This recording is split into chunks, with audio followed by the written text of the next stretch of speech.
अब मुतालबा ये है, ये इस्टेब्लिशमेंट का, हमारे बावसूख ज़राए कहते हैं कि इस्टेब्लिशमेंट ने कौमी, ये बड़ी ख़बर है कि इस्टेब्लिशमेंट ने मुतालबा किया है कि कौमी सलामती कमेटी के जो मिनट्स हैं उनको डीक्लासीफाई कर दिया जाए। जो मिनट्स है कौमी सलामती कमेटी के इजलास के, उनको डीक्लासीफाई कर दिया जाए। असद मजीद के मरासले के ऊपर क्या डिस्कशन हुई, क्या बातें हुई, वो भी सामने लाई जाए। और इसके बाद जो DGISI ने अपनी फाइंडिंग या इन्वेस्टिगेशन, वहाँ सर्विसेज चीफ तमाम मौजूद थे, उन्होंने जो अपनी फाइंडिंग दी वहाँ पे, या DGISI ने जो अपनी रिपोर्ट दी, वो भी उस मिनट्स का हिस्सा है, उसको भी पब्लिक कर दिया जाए ताकि हक़ाइक़ जो हैं वो पूरी कौम के सामने आ जाएं। ये बाकायदा एक ऑफिशियल ख़बर के तौर पर आप ले लें कि बड़ी ख़बर है कि जो मिनट्स हैं नेशनल सिक्योरिटी कमेटी के इजलास के, उनको डीक्लासीफाई कर दिया जाए।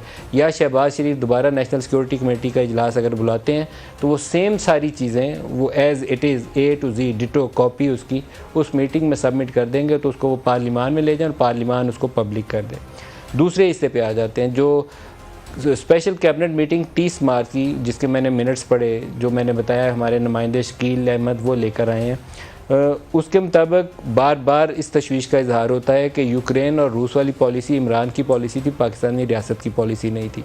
DGISPR से भी इस पर सवाल हुआ और इमरान खान ने ख़ुद भी इंटरव्यू में फॉर्मर प्राइम मिनिस्टर ने कहा कि ये हमारा मुश्तरका पॉलिसी थी। DGISPR ने कहा कि आर्मी चीफ से कंसल्ट किया गया था या इस्टेब्लिशमेंट से कंसल्ट किया गया था, उन्होंने दौरा रूस की हमायत की थी कि जाना चाहिए। दौरा रूस का इब्तदाई तौर पर तय हुआ था जब प्राइम मिनिस्टर ये बीजिंग ओलंपिक्स के दौरान वहाँ गए हुए थे, तो इब्तदाई बातचीत वहाँ दौरे की हो गई थी। तो जब आपने दौरा तय कर लिया तो एक असूल ये था कि आपने कमिट किया हुआ है तो आपको दौरा करना चाहिए।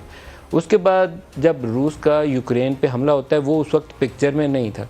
रूस का जब यूक्रेन पे हमला शुरू हो जाता है, उसके बाद ये वो मीटिंग है जो असद मजीद की और अमेरिकी ऑफिशियल्स की वहाँ पे हुई है और अक़वाम मुत्तहिदा के वोट का तज़किरा आता है। मैंने एक आपको क्लिप सुनाया था, मैं अपने प्रोड्यूसर साहब से कहूँगा आगे चल के दोबारा सुनाएं, डोनाल्ड लू का क्लिप, जिसमें वो पूछ रहा है उनसे अमेरिकी सेनेट वाला कि आपने वोट का स्पेसिफिकली वोट के ऊपर बात की है, तो उसका वो जवाब भी है, उसके अंदर मैं सुनाऊँगा आपको। वोट के ऊपर दफ्तर ख़ारजा में एक मीटिंग बुलाई गई कि अक़वाम मुत्तहिदा में वोट होने लगा है, तो अब हम बताएं क्या करें। यूक्रेन पे हमला होने वाला है, कर दिया है रूस ने, तो हम क्या रूस के मुखालिफ वोट दें, यूक्रेन के हक़ में वोट दें या अब्सटेन करें। तो यहाँ ये बड़ी ख़बर है, बहुत मेजर ख़बर है कि यहाँ पर मिलिट्री इस्टेब्लिशमेंट ने, अस्करी क़यादत ने अपना मौक़िफ़ दिया कि यूक्रेन के ऊपर हमला होया हुआ है, हमें रूस की मुखालफत में वोट करना चाहिए क्योंकि एक इंडिपेंडेंट कंट्री है, उस पर अटैक हुआ है। तो हमारी जो प्रिंसिपल पोजीशन ये होनी चाहिए कि किसी भी आज़ाद रियासत के ऊपर हमला किसी बड़े मुल्क को नहीं करना चाहिए।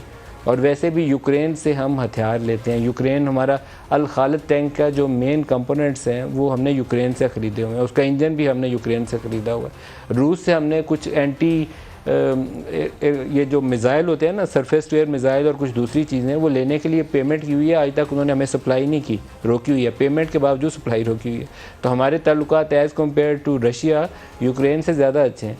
तो वहाँ पे क्लियर पोजीशन थी और प्रिंसिपल पोजीशन थी, ये नहीं था कि हमने टैंक का वहाँ से इंजन ख़रीदा है या वहाँ से मिज़ाइल उसने नहीं हमें दिए। पोजीशन ये थी कि रूस ने वहाँ पे एक आज़ाद मुल्क पे हमला किया तो हमें उसके मुखालिफ वोट देना चाहिए। लेकिन वहाँ हुकूमती पॉलिसी ये थी कि नहीं, हमें एब्सटेन करना चाहिए। ये एब्सटेन करने के ऊपर इख्तिलाफ राय था, मौजूद था और वो खुल के सामने आया। और अमरीकी हुकाम ने जब पाकिस्तानी सफ़ीर से मुलाकात की तो उन्होंने इसके ऊपर अपनी तशवीश का इजहार किया। ये वो चीज़ें हैं जो अब डे बाई डे खुल के सामने आ रही हैं कि वो क्या चीज़ें थी। धमकी बहरहाल कोई नहीं थी, फॉरेन कॉन्स्पिरेसी रिजीम चेंज की कोई ऐसी चीज़ नहीं थी, लेकिन एक और चीज़ वो हमारे सिक्योरिटी के अदारे इन्वेस्टिगेट कर रहे हैं। आई होप कि उनको इसके ऊपर कुछ क्लूज़ मिल जाए और डिटेल्स मिल जाए।